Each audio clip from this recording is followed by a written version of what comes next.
Good morning friends, मैं doctor VK Mishra from gastro liver hospital Swarupnagar Kanpur. At the outset a request, ये scientific channel है। मैं request करूंगा कि आप इस चैनल को सब्सक्राइब करें, इस वीडियो को शेयर करें। आज मैं एक्यूट पेनक्रिटाइटिस के साइंस एंड सिम्टम्स के बारे में बात करूंगा। आप जानते हैं कि acute pancreatitis is a serious disease. आप जानते हैं कि acute pancreatitis is a common disorder. आप जानते हैं कि acute pancreatitis by and large आपको हॉस्पिटल में भेजने की ताकत रखती है। ये इतनी प्रॉब्लमेटिक इशू है। आज मैं इसके साइंस एंड सिम्टम्स के बारे में बात करूंगा। नाउ जहां तक कार्डिनल सिम्टम की बात है, तो कार्डिनल सिम्टम जो पेनक्रिटाइटिस का है is the pain. Pain is a very common symptom and possibly the pain is the only symptom जो आपको हॉस्पिटल लेके पहुंच जाता है। ये जो पेन होगा ये वास्तव में एपिगेस्ट्रियम में होगा या इस तरफ होगा जहां मैंने अपना अंगूठा रखा हुआ है। ये वास्तव में डल पेन होगा, ये बोरिंग पेन होगा, ये लगातार स्टेडी पेन होगा, ये रुक रुक के मरोड़े वाला पेन नहीं होगा। तो ये बोरिंग स्टेडी पेन होगा। लेकिन ये जो पेन बिल्कुल सडनली आ जाएगा, ऑल ऑफ ए सडन आएगा, आप बिल्कुल ठीक थे, ऑल ऑफ ए सडन ये पेन आएगा and over a period of time ये बढ़ते बढ़ते बढ़ते फिर एक कांस्टेंट हो जाएगा। बट ये जो कांस्टेंट पेन होगा ये इतना अनबियरेबल होगा, ये इतना सीवियर होगा कि इसको जो है किसी भी गोली कैप्सूल से काम नहीं चलेगा। आपको इंजेक्टेबल की जरूरत पड़ेगी एंड 90% चांसेस आर कि आपको हॉस्पिटल जाने की जरूरत पड़ेगी। जैसा मैंने कहा कि 99% ये पेन इस तरफ होगा जिसे एपिगेस्ट्रियम में कहते हैं। बट ये भी बात सही है कि ये इधर इधर भी हो सकता है। मोस्ट ऑफ द पेशेंट्स का ऐसा ऑब्जर्वेशन है कि ये जो पेन इधर होता है इसका बैक रेडिएशन होता है। इसका मतलब यह है कि अगर रेडिएट हो के जो पेन है वो यहां से पीछे की तरफ जा रहा है तो यह बात बिल्कुल सही है कि ये जो पेन है वो पेनक्रिटाइटिस की तरफ इंडिकेशन देता है। लेकिन कुछ और भी पेन है जो पीछे की तरफ जाते हैं, जैसे गॉलब्लैडर स्टोन का पेन है वो भी पीछे की तरफ जाता है। अगर आपके खाने की थैली में अल्सर है पीछे की तरफ तो उसका पेन भी कभी कभी पीछे की तरफ जाता है। बट अगर सडन ऑनसेट पेन है जो यहां पर बहुत ज्यादा है, जो कांस्टेंट है, डल है, बोरिंग है एंड डायरेक्टली पीछे की तरफ जा रहा है, मैं समझता हूं कि acute pancreatitis is a possibility जिस पे आपको ध्यान देने की जरूरत है। नाउ पेनक्रिटाइटिस में पेन के अलावा जो प्रोमिनेंट दूसरा सिम्टम आएगा that is basically vomiting and nausea. ये भी कार्डिनल सिम्टम्स माने जाते हैं कि यूजुअली जरूर ही एसोसिएटेड होते हैं। इसके अलावा भूख आपकी एकदम गायब हो जाएगी, दैट इज एनोरेक्सिया। एंड इसके अलावा आपकी जो इंटेस्टाइन है वो स्लीपिंग मोड में चली जाती है। तो 99% आपको कॉन्स्टिपेशन डेवलप हो जाता है। बहुत रेयर ऐसा होता है कि इसके साथ आपको डायरिया हो जाए, but 99% it is the constipation which is there. Now अगर हम पास्ट हिस्ट्री को ध्यान से देखें या फैमिली हिस्ट्री को ध्यान से देखें तो दे बिकम इंपॉर्टेंट।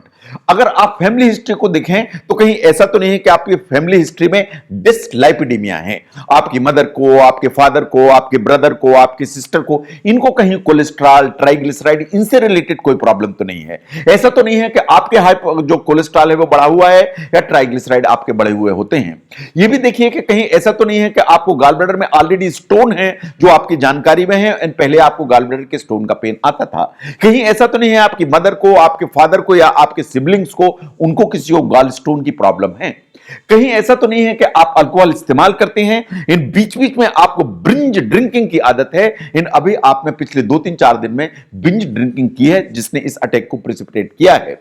एंड अगर रिसेंटली अगर आपने कोई भी सर्जरी कराई है पेट की, कोई ऑपरेशन हुआ है, कोई प्रोसीजर कराई है, जैसे आपने ईआरसीपी कराई हुई है, तो कहीं ऐसा तो नहीं है कि कोई सर्जरी या प्रोसीजर जो अटैक है एक्यूट पेनक्रिटाइटिस का उसके लिए जिम्मेदार है। नो अगर हम फिजिकल फाइंडिंग्स को ध्यान से देखें तो हमें क्या मिलेगा? मोस्ट ऑफ द टाइम्स जो पेशेंट्स हैं उनको हल्का फीवर डेवलप हो जाता है। ये फीवर लो ग्रेड होगा, बट साइंटिफिकली अगर हम देखें तो almost 3/4 patient, that is approximately 76% patients, उनको फीवर होता है। नाउ टेकिकार्डिया होगा, दैट मींस कि आपकी हार्ट की जो रेट है वो कम हो जाएगी। इसका जो इंसिडेंस है इज अप्रॉक्सिमेटली 65%। इसका मतलब यह है कि 2/3 पेशेंट्स हैं उनको टेकिकार्डिया होगा या उनकी जो हार्ट की रेट है वो हमेशा ज्यादा रहेगी। जो एब्डोमेन का ऊपर वाला एरिया है जहां पेनक्रियास सिचुएटेड है, इसमें टेंडरनेस हो जाएगी, इसमें टाइटनेस हो जाएगी। इन ये जो मस्कुलर एरिया है इसमें काफी गार्डिंग या रिजिडिटी हो जाएगी। ये अप्रॉक्सिमेटली 2/3 पेशेंट्स में देखा जाता है। इसका मतलब है कि ये जो एरिया है ये काफी टेंडर भी हो जाएगा एंड टाइट भी हो जाएगा। एंड साइंटिफिकली अगर हम देखें फिजिकल फाइंडिंग्स में तो 2/3 पेशेंट का जो एब्डोमेन है वो फूल जाता है या पेट बड़ा हो जाता है या एब्डोमेन वास्तव में डिस्टेंशन हो जाता है। एब्डोमेन डिस्टेंशन जो होता है इसमें इसके कई सारे कारण हैं। उसमें इंटेस्टाइन का सो जाना या पैरालिटिक आइलियस डेवलप हो जाना is one of the reasons. But over a period of time अगर पेनक्रियाज में बहुत स्वेलिंग हुई और फ्लेगमोन डेवलप हो गया तो भी ये फूल जाएगा। अगर कोई सूडोसिस डेवलप हो गई तो भी फूल जाएगा। But in the initial phase it is the paralytic ileus जिसके चलते आपका जो एब्डोमेन है वो फूल जाता है। आपके जो इंटेस्टाइन की स्पीड है जैसा मैंने कहा वो कम हो जाती है, तो आपकी जो बबल साउंड्स हैं या इंटेस्टाइन की जो साउंड्स आती हैं वो वास्तव में एब्सेंट हो जाती हैं। इन आपको पैरालिटिक आइलियस डेवलप हो जाता है। इसे टेम्परेरी माना जाता है बट ये डेवलप तो होता है। ऑन एन एवरेज 1/4 पेशेंट्स को जॉन्डिस डेवलप होती है।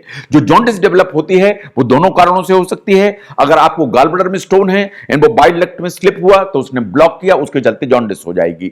अगर आपको क्रॉनिक अल्कोहल लेने की आदत है उसके चलते आपको वास्तव में आपका जो लिवर है वो डैमेज हुआ, तो आपको दोनों प्रॉब्लम्स हैं। आपको पेनक्रियाटाइटिस हुई और साथ में आपका लिवर भी डैमेज है, तो लिवर चूंकि अंडर प्रेशर आ गया तो उसके चलते आपको जॉन्डिस भी डेवलप हो गई। तो दोनों चीजें हो सकती हैं। Now you can have dyspnoea, that is अगर आपको ऑर्गन फेलियर हुआ तो आपको सांस की दिक्कत हो सकती है। सांस की दिक्कत बिल्कुल जो इनिशियल फेज में आती है वास्तव में आपके शरीर के अंदर पानी की कमी या डिहाइड्रेशन के चलते या आपको वास्तव में जो ऑर्गन फेलियर डेवलप होने लगता है उसके चलते होती है। अगर डिस्निया होगा तो आपकी सांस की स्पीड तेज हो जाएगी। अगर मैं एग्जामिन करूंगा तो आपके जो लंग्स हैं उनमें क्रिप्टेशंस भी मिलेंगे, रोंकाई भी मिलेंगे। इन बाय एंड लार्ज जो भी चेंजेस लंग्स में दिखाई देते हैं ये बाईं तरफ के लंग में दिखाई देते हैं। लेफ्ट साइड वाला जो लंग है वो अफेक्ट हो जाता है एक्यूट पेनक्रियाटाइटिस में। अगर आपको पेनक्रियाटाइटिस का अटैक सीवियर है तो आप देखिए कि फिजिकल जो फाइंडिंग है उनमें 10% जो पेशेंट्स हैं उनमें हमें हीमोडायनेमिक अनस्टेबिलिटी मिलने लगती है। इन द सेंस कि इनका ब्लड प्रेशर कम होने लगता है, इनके हाथ पैर ठंडे होने लगते हैं, इनको टैकीकार्डिया होने लगता है, इनका यूरिन आउटपुट कम होने लगता है। ऐसा भी देखा गया है कि अप्रोक्सीमेटली 5% पेशेंट्स में कभी कभी उल्टी में हल्का ब्लड आ सकता है या लेट्रिन काले रंग की हो सकती है जिसे हम मेलिना कहते हैं। तो हेमेटोमेसिस एंड मेलिना दोनों हो सकते हैं बट इनका इंसिडेंस कम है। बट 5% के आसपास patients can have this type of problem. कभी कभी अगर जो एक्यूट पेनक्रियाटाइटिस है उसमें आपकी बॉडी के अंदर जो कैल्शियम है उसका लेवल काफी कम हो गया। अगर कैल्शियम का लेवल काफी कम हो गया तो आपकी जो उंगलियां हैं ऐसी टेढ़ी होने लगेंगी, आपके जो मस्कुलर है स्पाज्म आने लगेंगे, तो मसल स्पाज्म आने लगेंगे, आपको कार्पोपीडल स्पाज्म आने लगेंगे क्योंकि आपका जो कैल्शियम का लेवल है वो वास्तव में बॉडी के अंदर कम हो जाता है। There are certain uncommon signs जो मैं चाहता हूं कि आपकी नजर में होने चाहिए। अगर आपको सीवियर पेनक्रियाटाइटिस है, अगर आपको नेक्रोटाइजिंग पेनक्रियाटाइटिस है तो कुछ इस तरह के साइंस आ जाते हैं जैसा फोटोग्राफ में दिखाई दे रहा है। इसे कहते हैं कलन साइन। अगर आपकी जो एब्डोमिनल कैविटी है या पेट के अंदर सीवियर अटैक के चलते ब्लड आ गया, अगर सीवियर अटैक हुआ, नेक्रोटाइजिंग पेनक्रियाटाइटिस हुई और एब्डोमेन की जो कैविटी है, पेरिटोनियल कैविटी है, उसमें ब्लड आ गया तो आपकी नाभि के चारों तरफ इस तरह की ब्लैक जो है स्पॉट या मार्क्स आ जाएंगे। इसे कहते हैं कलन साइन।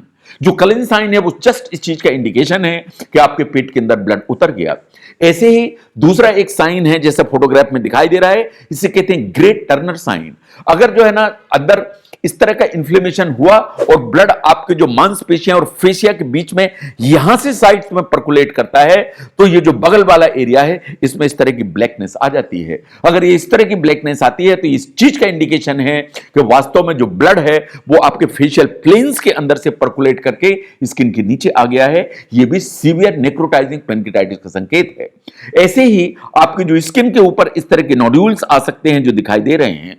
ये जो नोड्यूल्स होते हैं बाय एंड लार्ज इनकी साइज 1 सेंटीमीटर से कम होती है। साइंस से मानती है कि इस तरह के जो नोड्यूल्स हैं वो वास्तव में जो हमारी स्किन के नीचे फैट होता है सबकुटेनियस फोकल फैट नेक्रोसिस के चलते डेवलप होते हैं जो कि पेनक्रियाटाइटिस में कभी कभी दिखाई दे जाते हैं।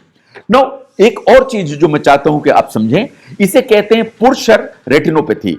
कभी कभी ऐसा होता है कि पेनक्रियाटाइटिस के चलते जो कॉम्प्लीमेंटेन एग्लूटिनेशन जो ब्लड सेल्स में होता है उसके चलते जो आंख में जाने वाली ब्लड वेसल्स हैं, रेटिना में जाने वाली ब्लड वेसल्स हैं, उनमें प्रॉब्लम खड़ी हो जाती है, उनमें इंजरी डेवलप हो जाती है। अगर जो वो जो ब्लड वेसल्स हैं या रेटिनल ब्लड वेसल्स हैं कॉम्प्लीमेंट एंड एग्लूटिनेशन के चलते वो ब्लॉक हो जाती हैं तो आपकी जो रेटिना है उसको वास्तव में प्रॉपर ब्लड नहीं मिलता है। अगर प्रॉपर ब्लड नहीं मिलेगा तो इसमें इस्चेमिक इंजरी हो जाएगी। अगर इसमें इस्चेमिक इंजरी डेवलप हो जाएगी तो यह बात बिल्कुल सही है कि आपको ब्लाइंडनेस डेवलप हो जाएगी, जो टेम्परेरी भी हो सकती है बट रेयरली परमानेंट भी हो जाती है। तो ऐसा नहीं है कि जो पेनकिटाइटिस है उसमें सिर्फ यही प्रॉब्लम खड़ी होती है या सिर्फ यही दर्द होता है। जो पेनकिटाइटिस है इसे सीरियस डिजीज, ये वास्तव में बहुत सारे ऐसे कॉम्प्लिकेशंस लेके चलती है जो आपकी पूरी की पूरी बॉडी को इफेक्ट कर सकते हैं। ये वास्तव में लोकल लेवल पे प्रॉब्लम कर सकती है, ये वास्तव में सिस्टमिक लेवल पे प्रॉब्लम कर सकती है। इन जब ये सीवियर वैरायटी की होती है तो आपको बहुत सारे इंडिकेशंस देने लगती है, बहुत सारी फिजिकल फाइंडिंग्स देने लगती है जो हमें पहचानने की जरूरत पड़ती है। अगर आपको सीवियर पेनकिटाइटिस हुई तो यहां पे आपको कलिन साइन आ जाएगा, आपको ग्रे टर्नर साइन आ जाएगा, आपको आंख में रेटिनल जो डैमेज होगा, जो इस्चेमिक डैमेज होगा, उसके चलते इस तरह की प्रॉब्लम खड़ी हो जाएगी। तो मैं समझता हूं कि पेनकिटाइटिस इज सीरियस डिजीज। तो जब भी यहां इस तरह का पेन होता है जो अनबेरेबल है, जो आपकी बर्दाश्त के बाहर है, जिसको इंजेक्शन की जरूरत पड़ रही है, जिसको हॉस्पिटल में जाने की जरूरत पड़ रही है, तो आपके दिमाग में पेनकिटाइटिस हमेशा होनी चाहिए, because pancreatitis is a common disease, serious disease जो आपको लाइफ थ्रेटनिंग सिचुएशन में डाल सकती है। अगर आप समझते हैं कि एक्यूट पेनकिटाइटिस के साइंस एंड सिम्टम्स को समझने में ये वीडियो आपको मदद करता है तो इसको जरूर शेयर करें। मैं doctor VK Mishra from gastro liver hospital Swarupnagar Kanpur. Thank you very much.